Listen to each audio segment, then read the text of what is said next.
അച്ഛാ ഓ 11-ാം തീയതി അതിനുമോളെ ബർത്ത്ഡേ അല്ലേ? അപ്പൊ നമുക്ക് അവളെ ഫ്രണ്ട്സിനെയൊക്കെ വിളിച്ച് എന്തെങ്കിലും കൊടുക്കണ്ടേ? പാർട്ടി കൊടുക്കാനാ? നിനക്കറിയാലോ നമ്മുടെ വീടിന്റെ റെന്റ് കഴിഞ്ഞിട്ട് 4 ദിവസം അയാൾ വിളിച്ചോണ്ടിരിക്കുകയാണ്. പക്ഷെ കൊടുത്തില്ലേ മോശം വെച്ചാ അവരെയൊക്കെ ബർത്ത്ഡേ വന്നപ്പോ അവളെ വിളിച്ചോണ്ട് പോയി അവരൊക്കെ ഫുഡൊക്കെ വാങ്ങിച്ചു കൊടുത്തതാണ്. അത് ശരിയാണ്. അല്ലെങ്കിൽ മോക്ക് സങ്കടം. അത് ഈ ഒരു അവസ്ഥയിൽ എന്താ ചെയ്യാ?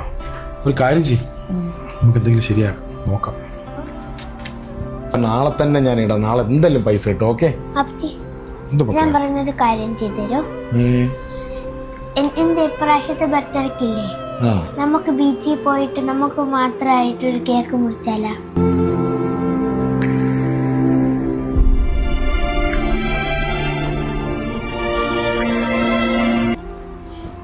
ശൈല, വാ.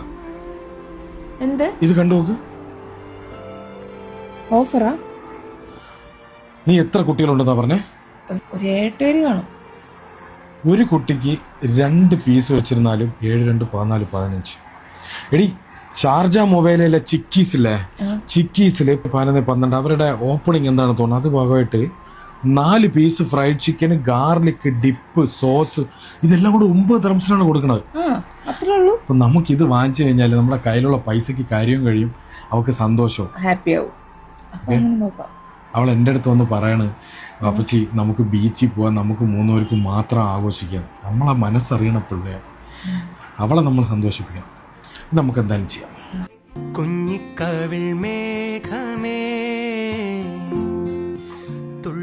നമ്മുടെ ബുദ്ധിമുട്ടുകളും കഷ്ടപ്പാടുകളും സ്വയം തിരിച്ചറിയുന്ന ഭാര്യയും മക്കളും ഉണ്ടെങ്കിൽ അവനാണ് ലോകത്തിലെ ഏറ്റവും വലിയ ഭാഗ്യവാൻ.